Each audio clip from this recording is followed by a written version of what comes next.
පිළිතුරු එහෙම තමයි. වෛර පිරිමහන්න ලං වෙලා උපදී.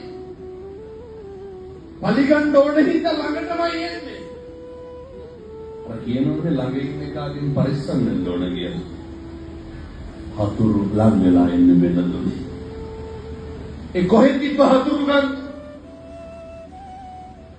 සංසාරය ආපු වෛරය.